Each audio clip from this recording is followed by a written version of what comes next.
안녕하세요. 함께 만들어가는 사연과 인생사입니다. 오늘의 이야기 시작하겠습니다. 구독과 좋아요 정중히 부탁드립니다. 찬바람이 불어오는 10월의 마지막 주말이었습니다.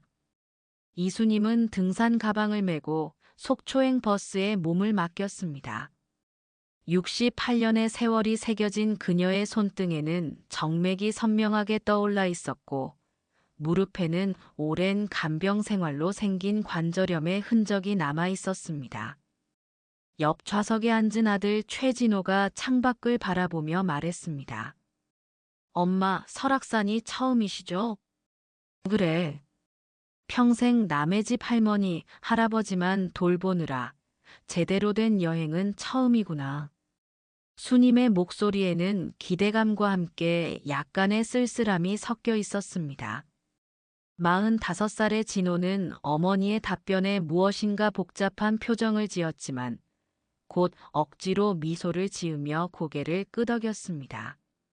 그의 주먹이 무의식 중에 꽉 쥐어져 있었습니다. 버스는 고속도로를 달렸습니다. 창밖으로는 단풍이 절정을 이룬 산들이 끝없이 펼쳐졌습니다. 수님은 그 풍경을 너클 잃고 바라보았습니다. 20대부터 시작한 간병일로 인해 한 번도 제대로 쉬어본 적이 없었던 그녀에게는 모든 것이 새로웠습니다. 진호는 핸드폰을 꺼내 무언가를 확인했습니다. 화면에는 메신저 알림이 쌓여 있었지만 그는 곧 화면을 꺼버렸습니다. 수님은 22살에 남편과 결혼한 후 줄곧 간병인으로 일해왔습니다. 처음에는 생계를 위해 시작한 일이었지만 어느새 그것이 그녀의 전부가 되어버렸습니다. 중풍으로 쓰러진 노인들, 치매에 걸린 할머니들, 암으로 투병하는 환자들까지 46년간 수많은 사람들의 마지막을 지켜봤습니다. 그 과정에서 수님은 의료진들 못지않은 전문 지식을 쌓게 되었습니다. 약물의 종류와 효과, 환자의 상태 변화를 읽는 방법, 응급 상황에 대처하는 노하우까지. 병원 의사들도 그녀의 판단을 신뢰할 정도였습니다.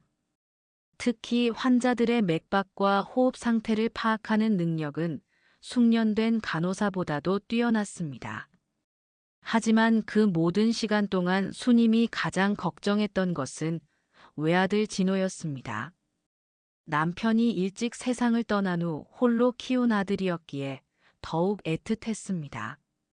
진호가 대학을 졸업하고 직장을 구할 때까지, 결혼을 하고 아이를 가질 때까지 수님은 밤낮으로 일하며 아들을 뒷바라지했습니다. 엄마 덕분에 여기까지 왔어요.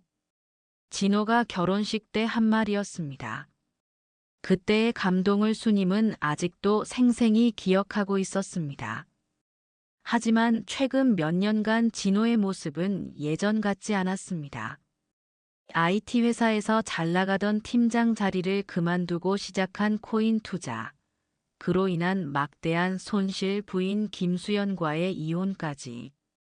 아들이 힘들어할 때마다 수님의 가슴도 같이 아팠습니다. 최근 들어 진호는 자주 돈 이야기를 꺼냈습니다. 어머니의 적금이 얼마나 되는지, 혹시 가입해둔 보험이 있는지 묻곤 했습니다. 수님은 그저 아들이 경제적으로 어려워서 하는 말이라고 생각했습니다. 하지만 진호가 보험 수익자를 확인하고 싶다고 했을 때는 조금 이상하다는 생각이 들었습니다. 설악산 입구에 도착한 것은 오후 1시쯤이었습니다. 주말임에도 불구하고 가을 등산철이 지나 관광객들이 많지 않았습니다. 수님은 등산화 끈을 다시 한번 단단히 묶으며 주변을 둘러보았습니다. 케이블카 매표소 앞에는 몇 명의 관광객들이 줄을 서 있었고, 등산 용품점에서는 스틱을 대여해주는 소리가 들려왔습니다. 진호야, 정말 괜찮겠니? 엄마가 너무 늦을까봐. 천천히 가면 되죠. 오늘은 시간 제한 없어요. 진호의 답변은 평소보다 다정했습니다. 하지만 그의 눈빛 어딘가에는 수님이 읽기 어려운 무언가가 숨어 있었습니다. 어머니를 바라보는 시선이 예전처럼 따뜻하지만은 않았습니다. 마치 무언가를 결심한 사람의 눈빛이었습니다. 진호는 등산로 안내판을 유심히 살펴보며 특정 구간을 손가락으로 짚어보았습니다. 등산로를 오르기 시작했습니다. 수님은 생각보다 걸음이 가벼웠습니다. 오랫동안 환자들을 돌보며 기른 체력이 이런 때 도움이 되었습니다. 하루 종일 병실을 오가며 환자들을 일으켜 세우고 휠체어를 밀고 침대를 정리하던 일들이 그녀의 몸을 단련시켜 놓았던 것입니다. 진호는 어머니의 속도에 맞춰 천천히 걸었습니다.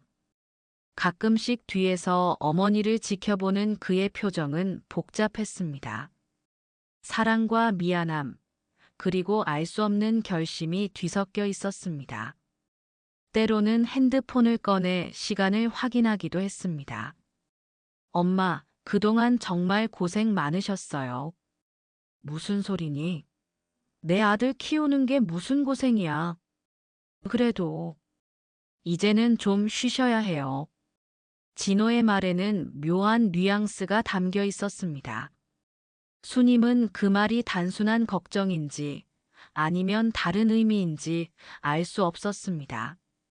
하지만 아들과 함께 걷는 이 시간이 행복하기만 했습니다. 간병일로 바쁜 일상에서 이런 여유를 갖는 것은 정말 오랜만이었습니다.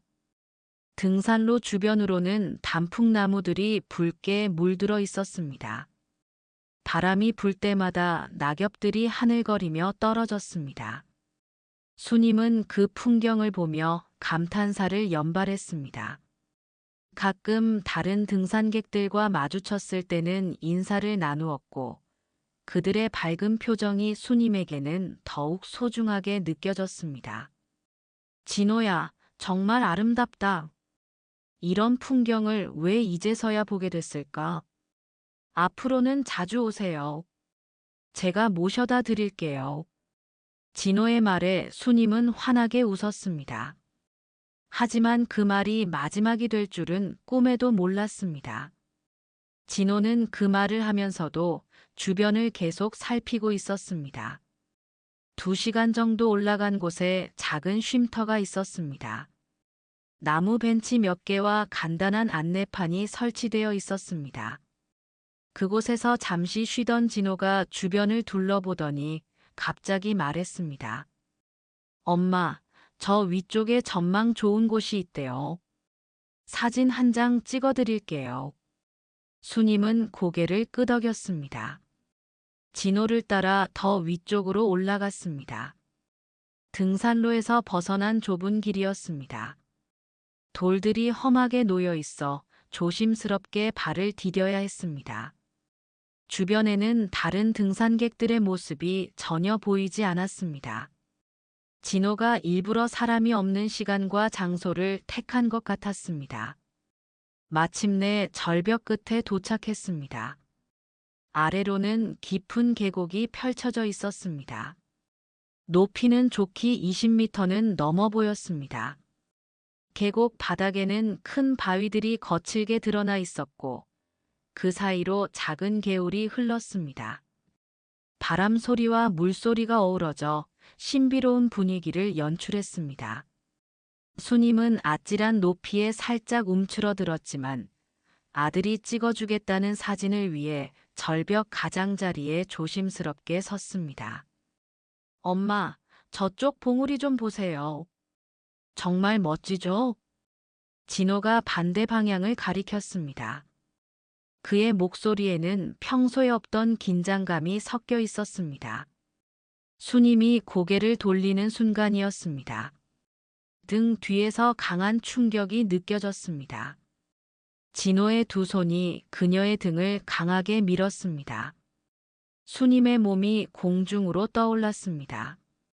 중력이 그녀를 아래로 끌어당겼습니다. 미안해요, 엄마. 차갑고 단호한 진호의 목소리가 들렸습니다. 죄책감도 망설임도 없는 목소리였습니다. 마치 오랫동안 준비해온 일을 마침내 실행에 옮기는 사람의 목소리였습니다. 수님은 떨어지면서도 믿을 수 없었습니다.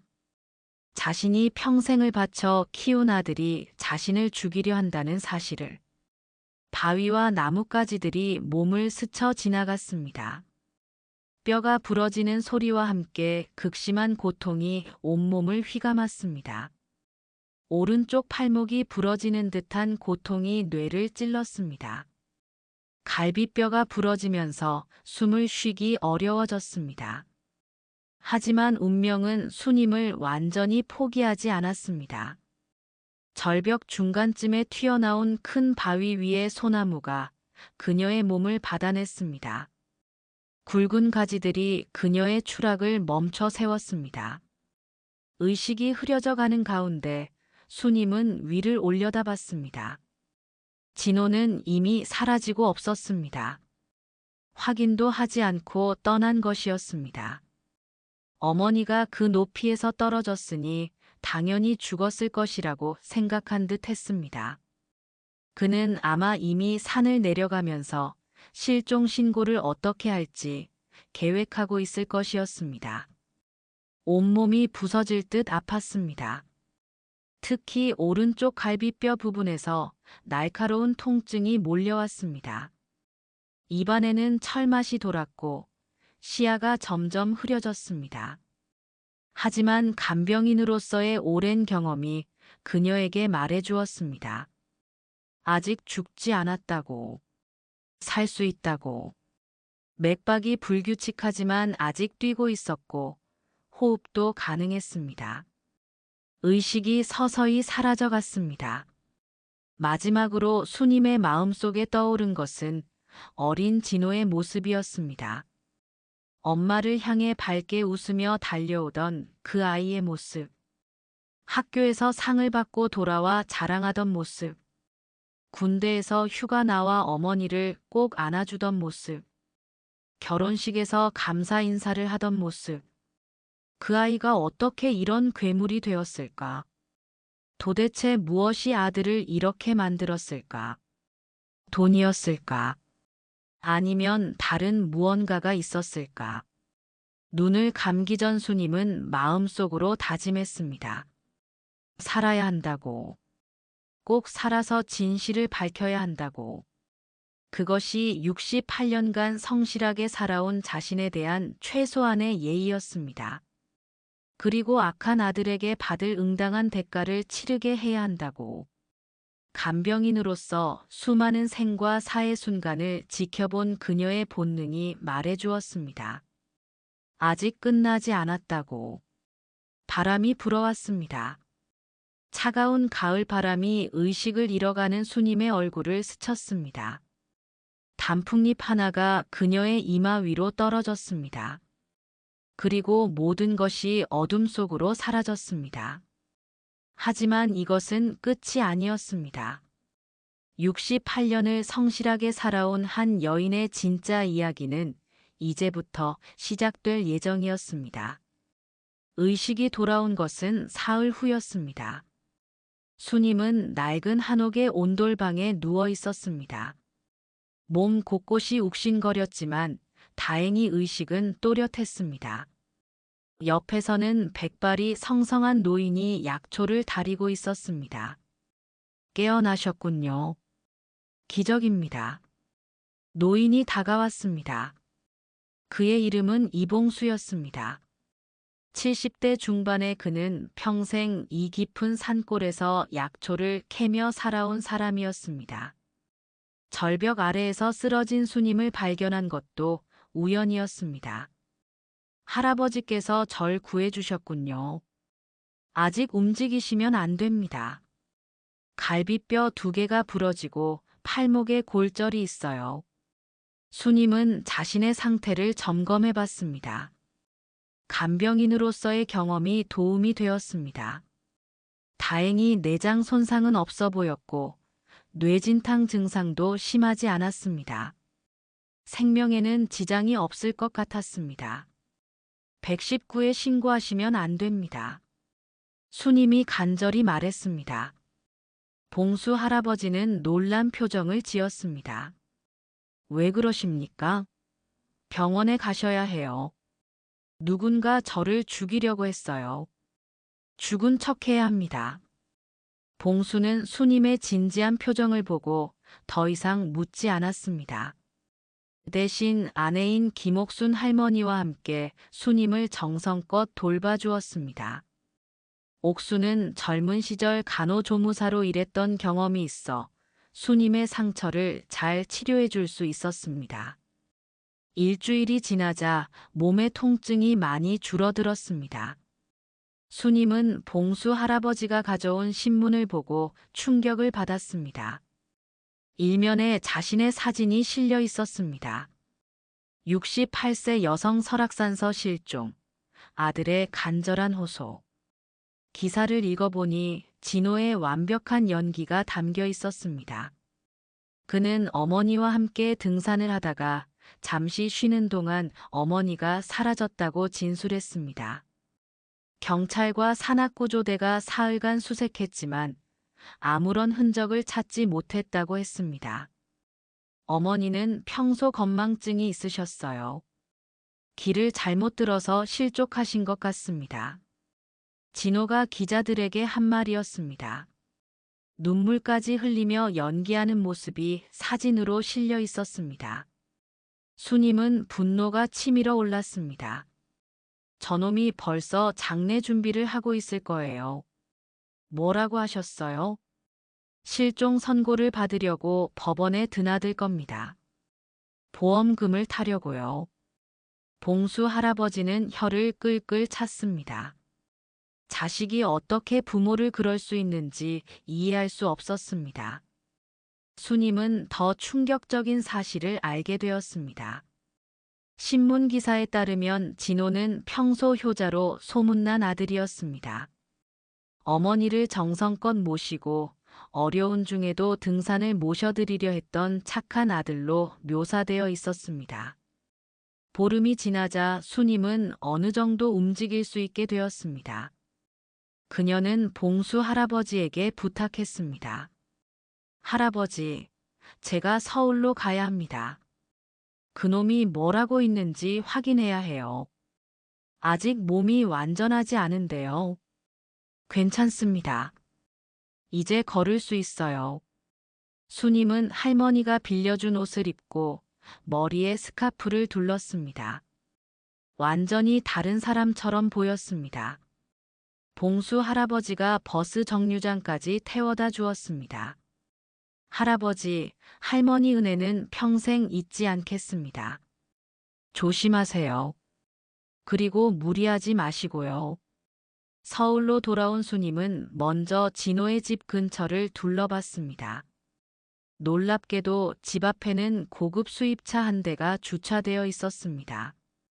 그리고 진호가 젊은 여자와 함께 나오는 모습을 목격했습니다. 여자는 20대 후반으로 보였습니다. 화려한 화장과 명품 옷차림이 눈에 띄었습니다. 진호는 그 여자의 허리에 팔을 두르고 다정하게 걷고 있었습니다. 자기야, 이제 곧 큰 돈 들어오지. 여자가 물었습니다. 응, 조금만 더 기다려. 실종 선고 받으면 바로 나와. 정말 엄마 보험금이 10억이나 돼. 수님은 숨이 막혔습니다. 어머니가 죽은 지 보름도 안 돼서 다른 여자와 동거하고 있었던 것입니다. 그것도 보험금으로 사치를 부리겠다고 계획하면서 말입니다. 수님은 며칠 동안 진호를 미행했습니다. 그의 일상을 관찰하면서 충격적인 사실들을 발견했습니다. 진호는 이미 여러 보험회사에 어머니의 사망 신고서를 준비해 놓고 있었습니다. 그리고 변호사와도 여러 차례 만나고 있었습니다. 어느 날 수님은 진호가 인터넷 카페에 들어가는 것을 보았습니다. 그녀도 뒤따라 들어가 진호가 앉은 자리 근처에 앉았습니다. 진호는 완벽한 살인 방법이라는 검색어로 여러 사이트를 돌아다니고 있었습니다. 가장 충격적인 것은 실족사고 위장 방법이라는 게시글이었습니다. 진호는 이미 몇 달 전부터 이런 정보들을 수집하고 있었던 것입니다. 수님은 진호가 화장실에 간 사이 그의 컴퓨터 화면을 몰래 촬영했습니다. 검색 기록과 즐겨찾기에는 보험금 관련 정보, 실종 선고 절차, 등산 사고 통계 등이 가득했습니다. 수님은 진호의 전처인 김수연을 찾아갔습니다. 수연은 현재 혼자서 딸 하나를 키우고 있었습니다. 수님이 나타나자 수연은 깜짝 놀랐습니다. 어머니, 살아계셨어요? 쉿, 조용히 해. 아무도 모르게 해야 해. 수님은 수연에게 모든 사실을 털어놓았습니다. 수연은 경악했지만 한편으로는 예상했다는 표정을 지었습니다. 저도 이상하다고 생각했어요. 진호가 이혼하기 전부터 어머니 보험 이야기를 자주 했거든요. 뭐라고 했는데? 어머니가 가입하신 보험이 얼마나 되는지, 수익자가 누군지 계속 물어봤어요. 그때는 단순한 호기심인 줄 알았는데, 수연은 더 충격적인 사실을 알려주었습니다. 진호가 최근 몇 달 동안 어머니 명의로 대출을 받았다는 것이었습니다. 진호가 어머니 도장을 몰래 가져갔어요. 그리고 통장도요. 이혼할 때 제가 그걸 봤거든요. 얼마나 받았을까? 정확히는 모르겠지만 최소 1억 원은 될 것 같아요. 수님은 분노로 온몸이 떨렸습니다. 진호는 단순히 보험금만 노린 것이 아니었습니다. 어머니를 죽이고 빚까지 없애려고 했던 것입니다. 수님은 수연의 집에서 며칠 머물며 복수 계획을 세웠습니다. 단순히 경찰에 신고하는 것만으로는 부족했습니다. 진호는 완벽하게 증거를 인멸했을 것이고 목격자도 없었습니다. 어머니, 어떻게 하실 거예요? 그놈이 스스로 무너지게 만들 거야. 천천히 확실하게. 수님은 간병인 시절에 만났던 한 변호사를 기억해냈습니다. 그는 가족 범죄 전문가였습니다. 그를 만나 법적 조언을 구했습니다. 증거가 부족합니다. 하지만 계획적 범죄였다면 반드시 흔적이 있을 거예요. 변호사는 실용적인 조언을 해주었습니다. 진호의 일상을 더 자세히 관찰하고 그가 저지른 다른 범죄들까지 찾아내라는 것이었습니다. 수님은 결심했습니다. 죽은 척하면서 진호를 철저히 감시하기로. 그리고 그가 저지른 모든 죄를 밝혀내 완전히 무너뜨리기로 했습니다. 진호는 아직 어머니가 살아있다는 사실을 꿈에도 모르고 있었습니다. 그는 곧 자신의 완벽한 범죄가 얼마나 불완전했는지 깨닫게 될 것이었습니다. 한 달 후, 수님은 본격적인 복수를 시작할 준비를 마쳤습니다. 이제 진짜 게임이 시작될 차례였습니다. 한 달 후, 수님은 본격적인 증거 수집에 나섰습니다. 진호가 새 여자친구 송미라와 외출한 틈을 타 집에 잠입했습니다. 다행히 현관 비밀번호는 그대로였습니다. 진호는 어머니가 죽었다고 생각하니 바꿀 필요를 느끼지 못했던 것입니다. 집안은 완전히 달라져 있었습니다. 수님의 방은 이미 창고로 변해 있었고 거실에는 미라의 물건들이 널려 있었습니다. 화장품, 명품 가방, 비싼 옷들이 곳곳에 배치되어 있었습니다. 수님은 진호의 방으로 향했습니다. 책상 위에는 각종 서류들이 쌓여 있었습니다. 보험 관련 서류, 실종 신고서, 사본, 그리고 변호사와 주고받은 문서들이었습니다. 가장 충격적인 것은 노트북 화면이었습니다. 진호가 서둘러 나가느라 끄지 않고 간 것 같았습니다. 화면에는 어머니 사망 후 처리 일정이라는 제목의 문서가 열려 있었습니다. 문서 내용을 보고 수님은 경악했습니다. 진호는 어머니를 죽이기 전부터 이미 모든 것을 계획해 놓았던 것입니다. 노트북 파일들을 뒤져보니 더욱 끔찍한 진실이 드러났습니다. 엄마 제거 프로젝트라는 폴더가 있었고 그 안에는 수십 개의 파일들이 저장되어 있었습니다. 등산로 조사, 절벽 높이 측정, 생존 가능성 분석, 시체 발견 확률 등의 파일명들이 눈에 띄었습니다. 진호는 6개월 전부터 설악산을 답사하며 완벽한 살인 장소를 물색하고 있었던 것입니다. 더욱 놀라운 것은 보험금 수령 계획서였습니다. 진호는 총 4개 보험회사에서 12억 원의 보험금을 받을 수 있도록 계획해 놓았습니다.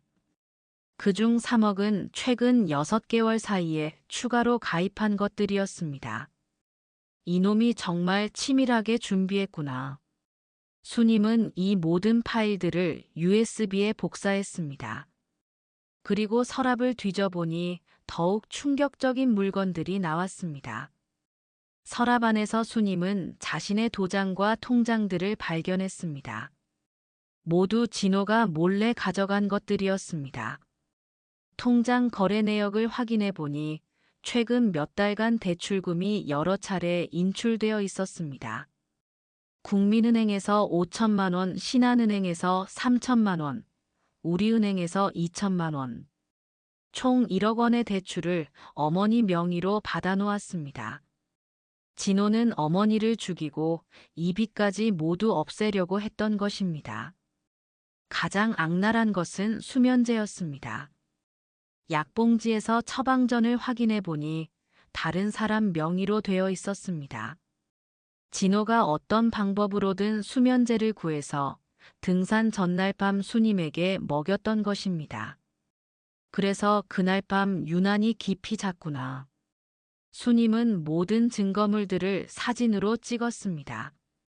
그리고 USB 하나를 더 준비해 복사본을 만들었습니다. 수님이 증거를 수집하고 있는 동안 현관문이 열리는 소리가 들렸습니다. 진호와 미라가 돌아온 것 같았습니다. 수님은 재빨리 베란다로 피했습니다. 오빠, 이 집 정말 괜찮아. 뭔가 음산한 느낌이야. 미라의 목소리가 들렸습니다. 괜찮아. 곧 새 집으로 이사 갈 거야. 강남 아파트로. 정말? 언제? 보험금 나오면 바로. 50억짜리 펜트하우스 알아봤어. 수님은 숨을 죽이고 들었습니다. 50억짜리 펜트하우스라니 진호의 욕심은 끝이 없었습니다. 그런데 오빠, 정말 들키지 않을까? 너무 무서워. 걱정 마. 완벽해. 증거도 없고 목격자도 없어. 진호의 목소리는 여전히 자신만만했습니다. 그는 자신의 범죄가 완벽하다고 믿고 있었습니다. 대화를 더 들어보니 미라의 정체도 드러났습니다. 그녀는 강남의 한 룸살롱에서 일하던 여성이었습니다. 진호가 거기서 만나 돈으로 매수한 것이었습니다. 며칠 후 수님은 더욱 충격적인 사실을 알게 되었습니다. 진호가 어머니 살해 이외에도 다른 범죄들을 저질렀다는 것이었습니다. 수연을 다시 만나 자세히 들어보니 진호는 결혼 생활 중에도 여러 사기를 쳤다고 했습니다. 진호가 제 명의로 신용카드를 만들어서 몰래 썼어요. 나중에 알았을 때는 이미 2천만 원 빚이 생겨 있었어요. 그것 때문에 이혼한 거야? 그것만이 아니에요. 진호가 저희 딸 용돈까지 훔쳐갔어요. 아이 적금 통장에서 500만 원을 빼간 거예요. 수님은 치를 떨었습니다. 진호는 어린 딸의 돈까지 훔치는 인간이었습니다. 더욱 놀라운 사실도 있었습니다. 진호가 회사 돈을 횡령해서 해고당했다는 것이었습니다. IT 회사 팀장 시절 그는 회사 법인카드로 개인적인 유흥비를 결제했고 가상의 협력업체를 만들어 돈을 빼돌렸습니다. 회사에서 고소하지 않은 대신 조용히 나가라고 했대요. 그래서 자진 퇴사한 것처럼 보이는 거예요.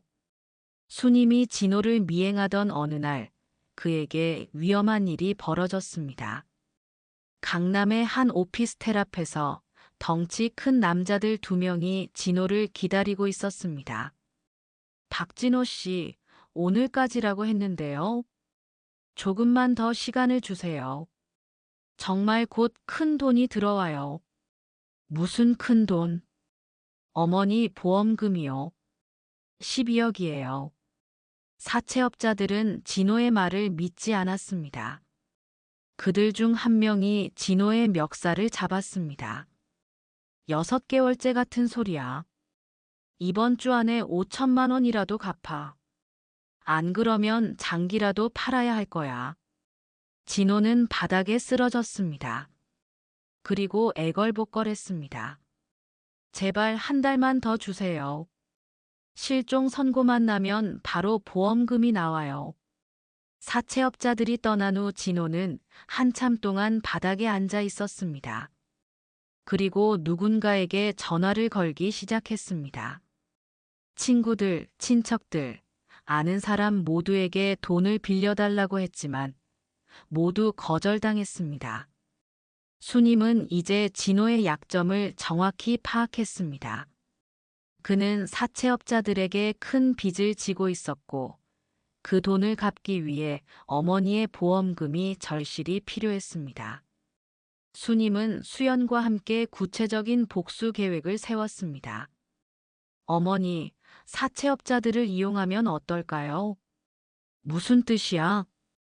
진호가 보험금을 받을 수 없다는 걸 그들에게 알려주는 거예요. 그럼 진호는 사채업자들에게 쫓기게 될 거고요. 수님은 수연의 제안을 받아들였습니다. 하지만 그것만으로는 부족했습니다. 진호가 저지른 모든 범죄를 밝혀내고 법의 심판을 받게 해야 했습니다. 일단 더 많은 증거를 모아야 해. 그리고 진호가 스스로 자백하게 만들어야 하고. 어떻게요? 그놈의 심리를 이용할 거야. 죄책감과 공포로 스스로 무너지게 만드는 거지. 수님은 이제 본격적인 심리전을 준비하기 시작했습니다.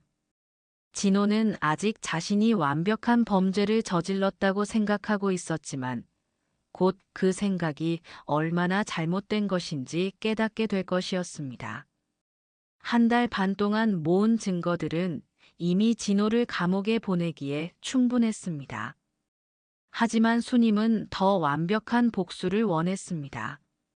진호가 어머니에게 저지른 배신의 대가를 톡톡히 치르게 만들고 싶었습니다. 수님은 익명으로 사채업자들에게 편지를 보냈습니다. 내용은 간단했습니다. 진호가 말하는 보험금은 존재하지 않는다는 것, 그리고 그의 어머니가 실종된 것이 아니라 살해당했다는 정보였습니다. 편지와 함께 진호의 컴퓨터에서 찍은 사진들도 동봉했습니다. 엄마 제거 프로젝트 폴더의 일부 내용과 보험금 수령 계획서 등이었습니다. 사흘 후 효과는 즉각적으로 나타났습니다. 수님이 진호를 미행하던 중 사채업자들이 그의 집으로 쳐들어가는 것을 목격했습니다. 박진호, 이 사기꾼 새끼, 문 열어. 안 그러면 부숴버릴 거야. 문을 열고 나온 진호의 얼굴은 창백했습니다. 사채업자들은 그를 거칠게 끌어냈습니다. 너 정말 어머니 죽였냐? 아, 아니에요. 그게 무슨 소리예요? 그럼 이 증거는 뭐야? 사채업자가 수님이 보낸 사진들을 진호에게 보여줬습니다. 진호는 그 순간 얼굴이 하얗게 질렸습니다. 이게 어떻게? 5억 빚진 놈이 보험금 사기까지 치려고 했다고. 너 진짜 죽고 싶냐?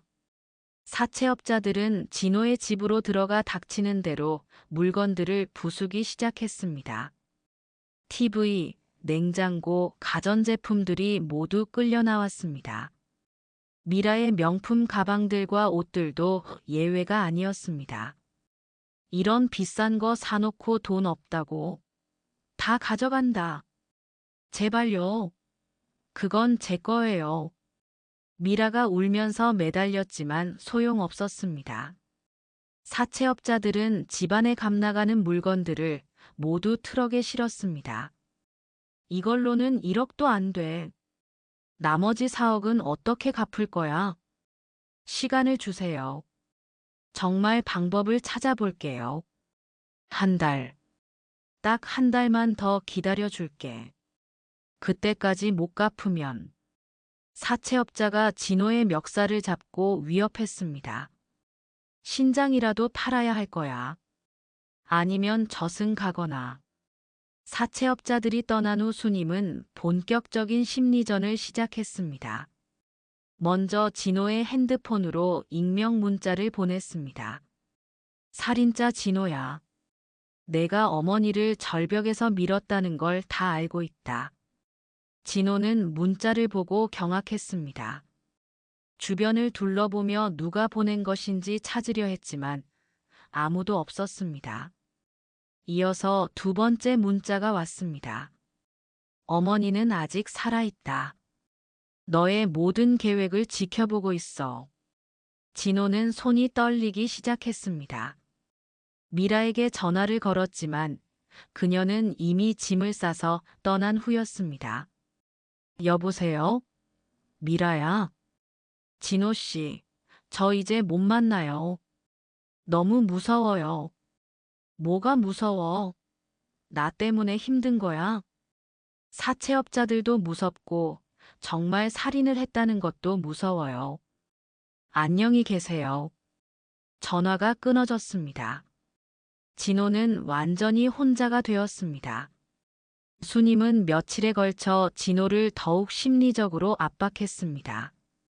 어느 날 밤에는 진호의 집 창문에 작은 돌을 던져 잠을 깨웠습니다.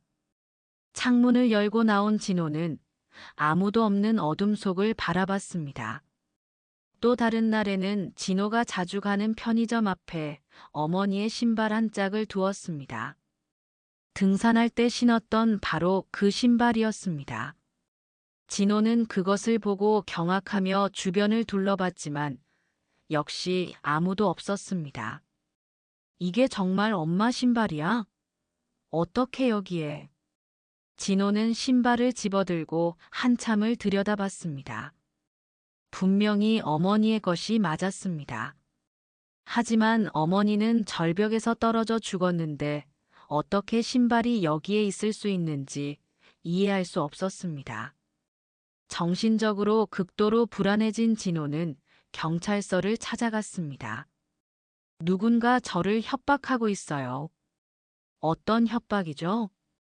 제가 어머니를 죽였다고 하면서 문자를 보내요. 경찰관이 의아한 표정을 지었습니다. 어머니가 실종되신 분 아니세요? 왜 누가 그런 소리를 하죠? 그러게요. 저도 모르겠어요.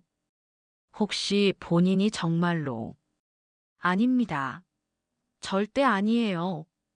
진호는 격하게 부인했지만 경찰관의 의심스러운 시선을 피할 수 없었습니다. 경찰은 진호에게 증거를 가져오라고 했지만 그가 가진 것은 익명의 문자들 뿐이었습니다. 진호의 이상한 행동들이 주변 사람들에게 알려지기 시작했습니다. 동네 사람들 사이에서는 그가 정신적으로 문제가 있는 것 아니냐는 소문이 돌았습니다. 박진호 씨 요즘 이상해. 밤마다 혼자 중얼거리면서 돌아다니더라. 어머니 실종된 충격 때문인가? 그런데 어머니 죽자마자 여자 데려와서 살았잖아. 그것도 이상하고. 진호는 마트에 가서도 길을 걸어도 사람들의 시선을 느꼈습니다. 모두가 자신을 의심하고 있는 것 같았습니다. 진호는 실종 선고 진행 상황을 확인하기 위해 변호사를 만났습니다. 진행 상황이 어떻게 되고 있나요? 좀 복잡해졌습니다. 무슨 일이죠? 경찰에서 재수사 검토 중이라고 하네요. 누군가 제보가 들어왔다고 합니다. 진호의 얼굴이 또다시 하얗게 질렸습니다. 무슨 제보요? 정확한 내용은 알려주지 않더군요. 하지만 혹시 숨기고 계신 게 있다면 지금이라도 말씀해 주세요. 숨기는 게 없어요. 정말로요. 변호사는 진호의 불안한 모습을 보고 의심을 품기 시작했습니다. 한편 진호의 경제적 상황은 더욱 악화되었습니다. 사채업자들이 가져간 물건들로는 빚의 일부밖에 갚을 수 없었고 남은 4억은 여전히 해결책이 없었습니다. 진호는 은행에 가서 추가 대출을 신청했지만 모두 거절당했습니다. 이미 신용등급이 바닥이었고 수입도 없는 상태였습니다. 절망에 빠진 진호는 술을 마시며 거리를 헤맸습니다. 그러다 우연히 한강 다리 위에 서게 되었습니다. 아래로 흐르는 어두운 강물을 내려다보며 극단적인 생각이 들었습니다. 차라리 죽는 게 나을까? 그때 뒤에서 누군가의 목소리가 들렸습니다. 진호야. 진호가 뒤를 돌아봤습니다. 그리고 자신의 눈을 의심했습니다. 분명히 죽었어야 할 어머니가 거기 서 있었습니다. 엄마. 진호는 믿을 수 없다는 표정으로 수님을 바라봤습니다. 어머니는 살아 있었습니다. 다소 야윈 모습이었지만 분명히 살아 있었습니다. 그래, 내가 절벽에서 밀어 죽이려던 그 엄마야. 수님의 목소리는 차갑고 단호했습니다. 진호는 다리 난간에서 내려와 어머니 앞으로 갔습니다. 엄마, 정말 살아계셨어요? 놀랐지. 내가 완벽하게 죽였다고 생각했겠지만. 진호는 무릎을 꿇고 어머니 앞에 앉았습니다. 엄마, 미안해요. 정말 미안해요. 미안하다고. 지금 와서? 수님은 아들을 내려다봤습니다. 한때는 그토록 사랑했던 아들이지만 이제는 더 이상 자신의 아들이 아니었습니다. 엄마, 제발 용서해 주세요. 저도 어쩔 수 없었어요. 어쩔 수 없었다고. 돈 때문에 어머니를 죽이는 게 어쩔 수 없는 일이야. 그때 수님이 준비해둔 사람들이 나타났습니다. 수연과 함께 경찰들이 다가왔습니다. 최진호 씨, 살인미수 및 보험사기 미수 혐의로 체포합니다. 수갑이 진호의 손목에 채워졌습니다. 그는 더 이상 저항하지 않았습니다. 모든 것이 끝났다는 걸 알았기 때문입니다. 이제 진짜 심판의 시간이 다가오고 있었습니다.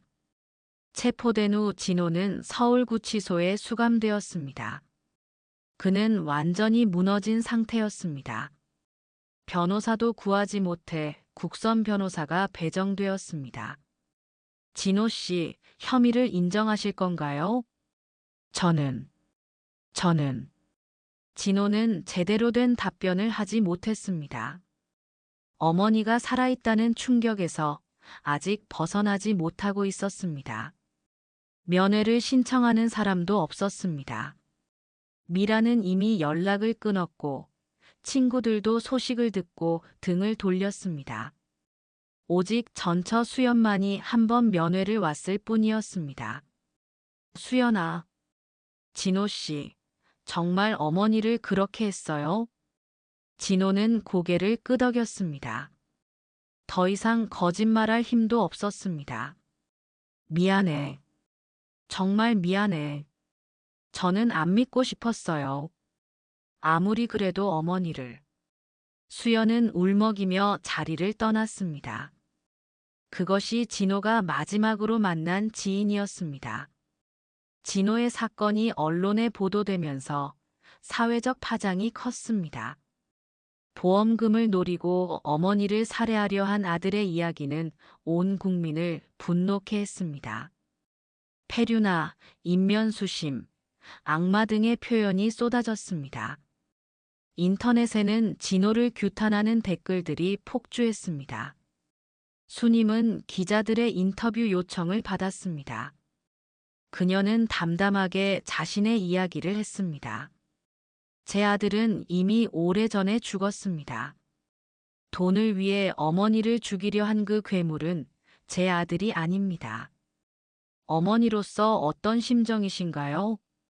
분노보다는 실망이 큽니다. 제가 잘못 키운 건지 자책도 됩니다. 수님의 인터뷰는 많은 사람들에게 감동을 주었습니다. 68년을 성실하게 살아온 한 여인의 고난과 의연함이 사람들의 마음을 울렸습니다. 경찰 수사가 진행되면서 진호의 추가 범죄들이 속속 드러났습니다. 어머니 명의로 받은 1억 원의 불법 대출, 전처 명의의 신용카드 사기, 회사 돈 횡령 등이 모두 밝혀졌습니다. 더욱 충격적인 것은 진호가 과거에도 비슷한 범죄를 저질렀다는 사실이었습니다. 대학 시절 룸메이트의 등록금을 훔친 것부터 시작해서 군 복무 중 동료 병사의 급여 통장을 털었던 것까지 그의 범죄 이력은 20년이 넘었습니다. 이 피고인은 상습적인 사기범입니다. 특히 가족과 가까운 사람들을 대상으로 한 범죄가 대부분입니다. 검사의 수사 결과 발표였습니다. 수연도 추가 진술을 위해 경찰서에 나왔습니다. 결혼 생활 중에도 계속 이상했어요. 저희 딸 교육보험도 몰래 해지해서 돈을 빼갔어요. 나중에 알았을 때는 이미 500만 원이 없어져 있었고요. 1심 재판이 시작되었습니다. 진호는 국선 변호사와 함께 법정에 섰습니다. 야윈 모습의 수척한 얼굴이었습니다. 피고인은 혐의를 인정합니까? 판사의 질문에 진호는 한참을 망설이다가 대답했습니다. 인정합니다. 방청석에서 작은 소동이 일었습니다. 진호의 자백이었습니다. 하지만 저는 정말 어쩔 수 없었습니다. 사채업자들이 죽인다고 위협했고, 피고인의 변명은 받아들일 수 없습니다. 판사가 단호하게 말했습니다. 수님이 증인으로 출석했을 때 법정은 숙연해졌습니다. 피해자께서는 피고인을 용서하실 의향이 있으십니까? 용서할 수 없습니다. 그 사람은 더 이상 제 아들이 아닙니다. 수님의 단호한 대답에 진호는 고개를 떨어뜨렸습니다. 검사는 진호에게 무기징역을 구형했습니다. 피고인은 생명의 은인인 어머니를 돈을 위해 살해하려 했습니다. 이는 인륜을 저버린 극악무도한 범죄로서 엄벌이 필요합니다. 피고인의 범행은 계획적이고 지능적이며 반성의 기미도 보이지 않습니다.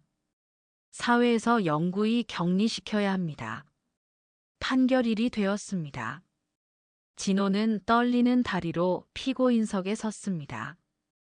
피고인 최진호에게 징역 25년을 선고합니다. 진호는 그 자리에서 쓰러졌습니다. 25년 거의 평생을 감옥에서 보내야 하는 형량이었습니다. 또한 피해자에 대한 손해배상으로 15억 원을 지급하라고 명합니다. 재판이 끝나고 진호는 교도관들에게 끌려나갔습니다. 한때 IT 회사 팀장으로 승승장구하던 그의 인생은 완전히 끝난 것이었습니다.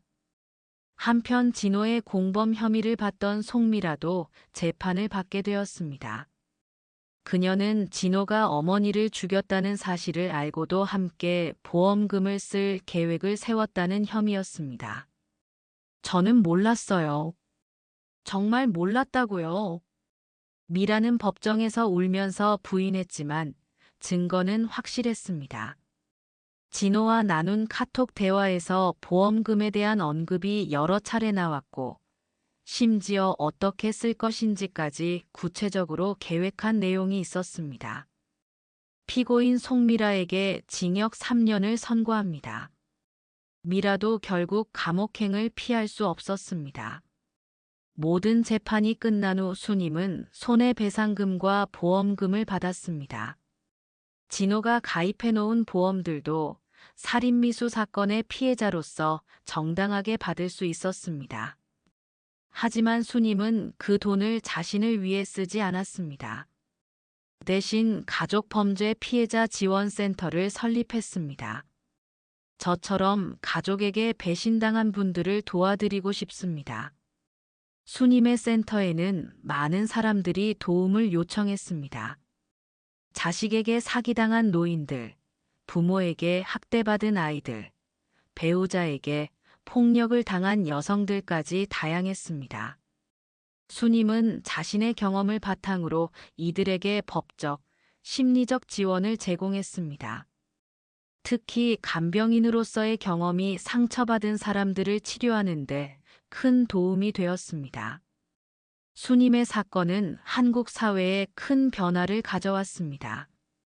가족 간 보험금 관련 범죄를 방지하기 위한 법 개정이 이루어졌습니다. 수님법이라고 불리는 이 법은 가족이 수익자인 고액 보험 가입 시 엄격한 심사를 거치도록 했습니다. 또한 가족 간 살인이나 살인미수 시 가중처벌하는 조항도 신설되었습니다. 수님은 국정감사에도 참고인으로 출석했습니다. 법보다 중요한 것은 도덕과 양심입니다. 하지만 그것마저 무너진 요즘 시대에는 법이라도 엄격해야 합니다. 그녀의 증언은 많은 국민들에게 감동을 주었습니다. 사건이 일어난 지 5년이 지났습니다. 수님은 여전히 피해자 지원센터를 운영하고 있었습니다. 이제 전국에 10개의 지부를 둔 큰 단체로 성장했습니다. 어느 날 수님은 진호가 수감된 교도소에서 면회 신청이 왔다는 연락을 받았습니다. 5년 만에 아들이 어머니를 보고 싶다고 한 것입니다. 수님은 잠시 고민하다가 거절했습니다. 그 사람은 이미 제 아들이 아닙니다. 대신 수님은 매년 그날이 되면 설악산을 찾았습니다. 자신이 떨어졌던 그 절벽 앞에서 조용히 기도했습니다.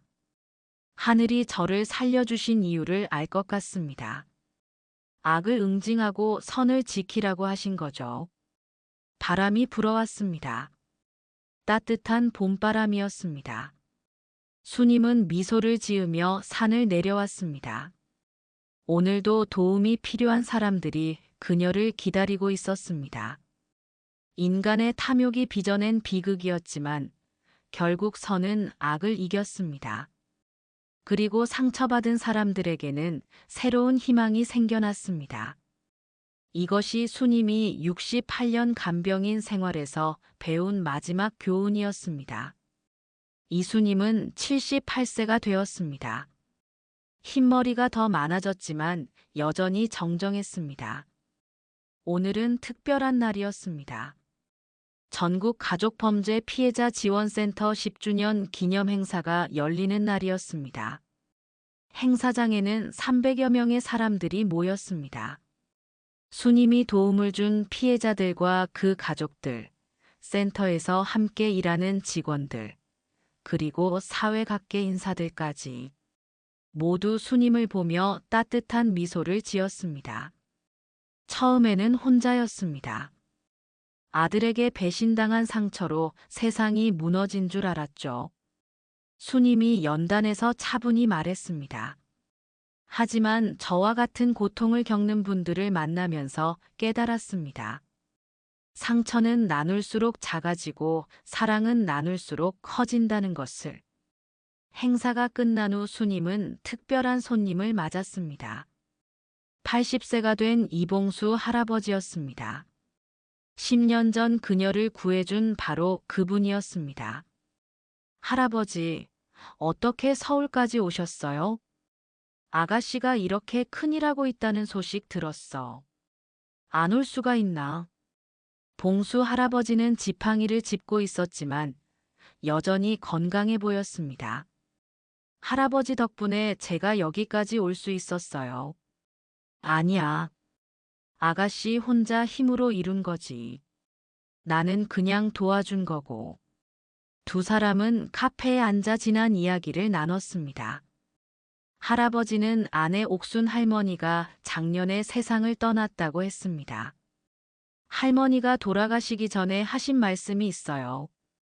아가씨 덕분에 선한 일에 동참할 수 있어서 행복했다고.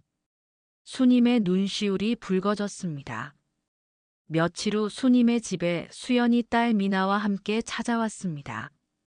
미나는 이제 26세 성인이 되어 있었습니다.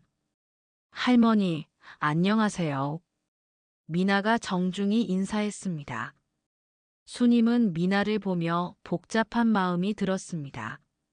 진호의 딸이지만 이제는 자신에게 소중한 사람이었습니다. 미나야, 많이 컸구나. 직장은 어때? 사회복지사로 일하고 있어요. 할머니를 보고 감명받아서 이 길을 택했어요. 수님은 놀랐습니다. 미나가 자신을 따라 도움이 필요한 사람들을 돕는 일을 택한 것이었습니다. 할머니, 저도 센터에서 일하고 싶어요. 받아주실 수 있나요? 물론이지. 하지만 쉬운 일은 아니야. 알아요. 그래도 하고 싶어요. 아버지가 저지른 잘못을 조금이라도 갚고 싶어요. 어느 조용한 저녁 수님은 수연에게 물었습니다. 수연아, 나는 진호를 용서해야 할까? 수연은 잠시 생각하다가 대답했습니다. 어머니께서 결정하실 일이에요. 하지만 용서는 상대방을 위한 게 아니라 자신을 위한 거라고 생각해요. 자신을 위한 거. 미움과 분노에서 자유로워지는 거죠. 어머니는 이미 그렇게 사시고 계신 것 같은데요. 수님은 고개를 끄덕였습니다. 자신도 모르는 사이에 마음속 분노가 많이 사라진 것 같았습니다. 10년 만에 수님은 다시 설악산을 찾았습니다. 이번에는 혼자가 아니었습니다. 미나와 수연 그리고 센터 직원들이 함께했습니다. 그 절벽 앞에 서자 많은 기억이 떠올랐습니다. 10년 전 그날의 배신과 절망, 그리고 기적적인 생존까지. 할머니 무서우셨을 텐데 어떻게 버티셨어요? 미나가 조심스럽게 물었습니다. 살고 싶었어. 진실을 밝혀야 한다는 생각뿐이었지. 수님은 절벽 아래를 내려다봤습니다. 그때와 같은 계곡이었지만 이제는 무섭지 않았습니다. 하지만 지금 생각해보니 복수가 목적이 아니었던 것 같아. 정의를 세우고 싶었던 거지. 집으로 돌아오는 길에 수님은 새로운 계획을 이야기했습니다. 미나야, 대학원에 진학해서 공부를 더 해보는 게 어때? 어떤 공부요? 가족 치료나 상담 심리학 같은 거. 우리 센터에도 전문가가 필요해. 미나의 눈이 반짝였습니다. 정말 좋은 생각이에요. 할머니가 지원해 주신다면 꼭 하고 싶어요. 수님은 미소를 지었습니다. 진호 때문에 끊어졌다고 생각했던 가족의 끈이 다른 형태로 이어지고 있었습니다. 그날 밤 수님은 일기를 썼습니다. 10년간 매일 쓰던 습관이었습니다. 오늘 미나가 우리와 함께 일하겠다고 했다. 진호가 저지른 잘못을 딸이 갚겠다고 한다. 아이는 죄가 없는데 괜한 부담을 갖는 것 같아 마음이 아프다. 하지만 미나를 보면 희망이 보인다. 상처받은 사람들을 도우려는 마음이 진실하다. 어쩌면 이 모든 일이 미나를 이 길로 이끌기 위한 하늘의 뜻이었는지도 모르겠다.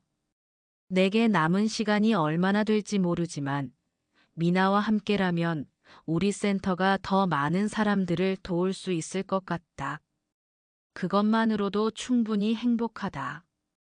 다음 날 아침 순임은 센터로 출근했습니다. 오늘도 도움이 필요한 사람들이 기다리고 있었습니다. 센터장님, 새로운 상담 신청이 왔어요. 어떤 분인가요? 아들에게 사기당하신 80세 할머니세요. 순임은 자료를 받아들었습니다. 또 다른 자신 같은 사람이었습니다. 제가 직접 상담해 드릴게요. 문을 열고 상담실에 들어서는 순임의 얼굴은 따뜻했습니다. 10년 전 절벽에서 떨어지는 순간 느꼈던 절망은 이제 없었습니다. 대신 누군가를 도울 수 있다는 기쁨이 있었습니다. 창밖으로 따뜻한 햇살이 들어왔습니다. 새로운 하루가 시작되었습니다. 그리고 새로운 희망도 함께 시작되었습니다. 인생의 가장 어두운 순간이 때로는 가장 밝은 빛을 만들어낸다는 것을 순임은 이제 알고 있었습니다. 그리고 그 빛이 다른 사람들에게도 전해지고 있다는 것을. 구독과 좋아요, 정중히 부탁드립니다. 알람 설정해 두시면 다음 글도 편안히 보실 수 있습니다. 감사합니다.